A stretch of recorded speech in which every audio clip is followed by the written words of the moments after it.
welcome to the Samlot Music YouTube channel.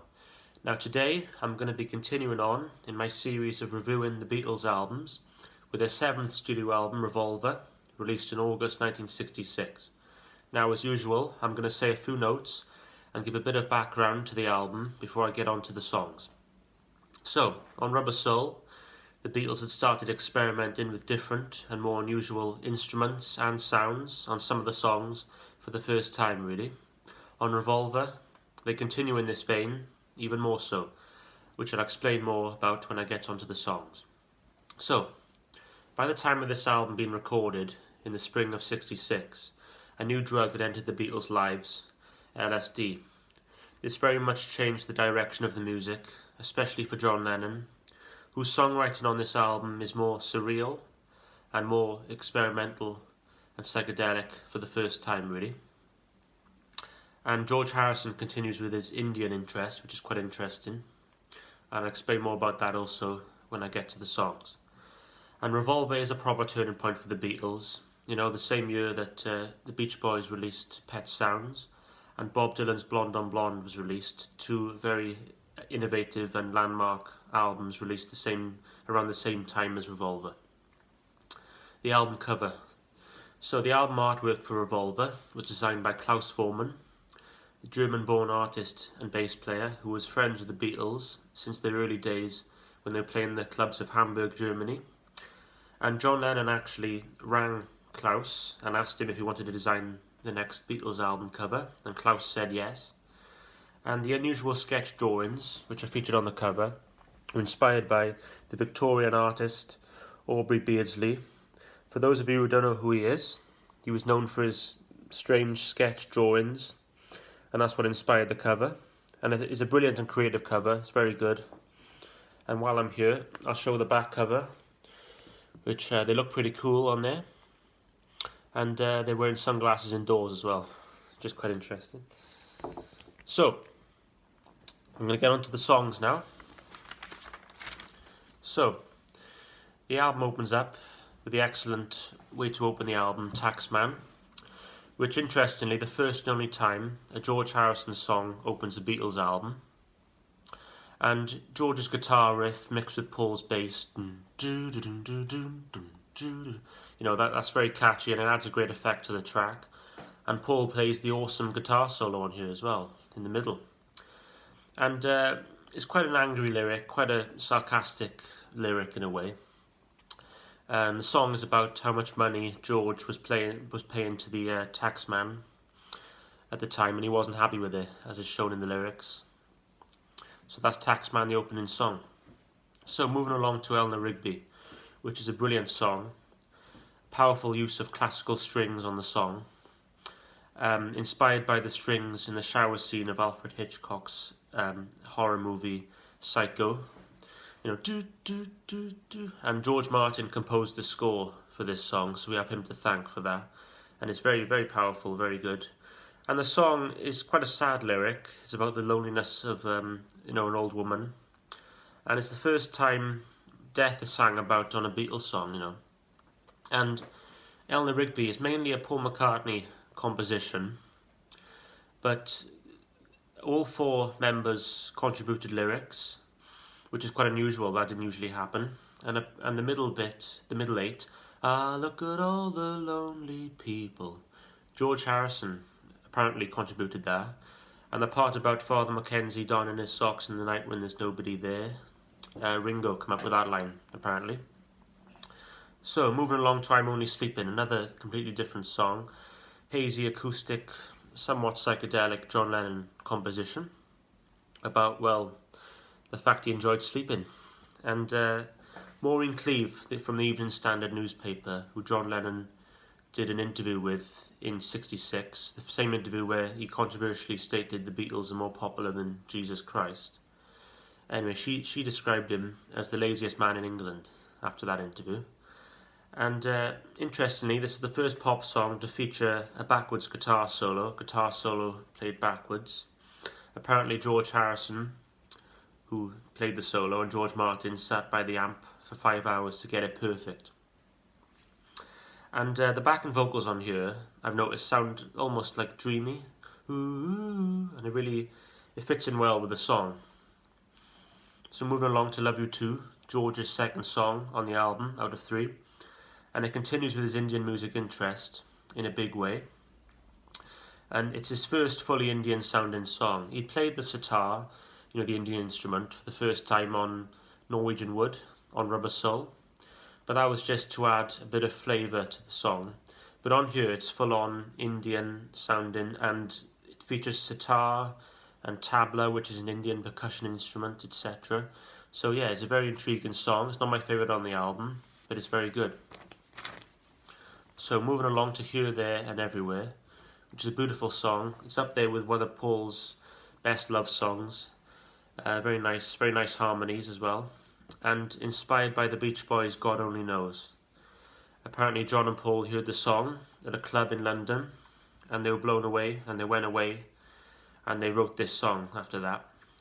And while listening to a playback of the song at Abbey Road Studios, John actually complimented the song to Paul. He said, "Good song that, lad," after hearing it, which is quite rare for John to give his opinion and give a compliment, especially to one of Paul's songs, So, moving along to Yellow Submarine, and I have a soft spot for this song because it must be my earliest memory of a Beatles song. I was in my granddad's living room, and he was singing the chorus of this, and it's the first time I'd heard about the Beatles, really. And he said that's by a band from Liverpool called the Beatles, and that must be my earliest memory of the Beatles, is him singing that. So yeah, as I say, I do have a soft spot for the song, and I think the song Yellow Submarine adds a bit of humour to side 1 because it's quite a serious album, and then we have Yellow Submarine. It's not the best song on the album, but it's a fun song. Gets stuck in your head, and Ringo sings on it's his moment to shine on the album. So, moving along to the last song on side 1, which is She Said, She Said, an overlooked song, I find. Great electric guitar work by George, and Ringo's drumming is fantastic on the song, I think. Now, the song is written by John about when the Beatles, minus Paul, had an LSD trip with the band The Byrds and the actor Peter Fonda in LA. And while taking the drug, Peter Fonda kept recalling a near-death experience to John, which he had as a kid, and that's where the line "I know what it's like to be dead" comes from. So that's the inspiration for this song. So quite an interesting story behind the song, really. And it's interesting, it's one of the only Beatles songs that Paul McCartney doesn't play on. George plays the bass and he sings backing vocals instead of Paul. And apparently it's because they had an argument and Paul stormed out of the studios. But it could be something to do with the fact that at this point in time, Paul was the only member who hadn't tried LSD. So there we go. That's She Said, She Said. So moving along to side 2, Good Day Sunshine, which is a straightforward pop tune by Paul. There's not loads to say about the song, but I love George Martin's piano bit in the middle. It's a nice bit of piano in the middle, which is nice.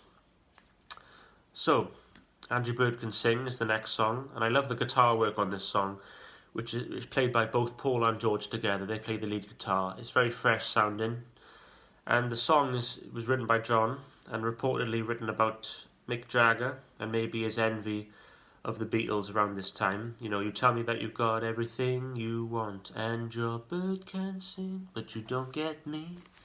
Those lyrics. Okay. So moving along to For No One, a beautiful melancholy song written by Paul, great lyrics, and it perfectly describes the end of a relationship, really. An interesting use of instruments on the song. There's a clavichord, sort of a Baroque style piano instrument, which, no, that hadn't been used before. And there's a French horn solo on here as well. So the next song, Dr. Robert, written by John about Robert Freeman, I think I'm pronouncing that right, a German-born doctor, a real-life doctor, who worked in New York, and he would give all the famous stars drugs like LSD and amphetamine, etc. It's a pretty straightforward song. It's catchy. It's not my favourite on the album, but I enjoy it very much. Excuse me.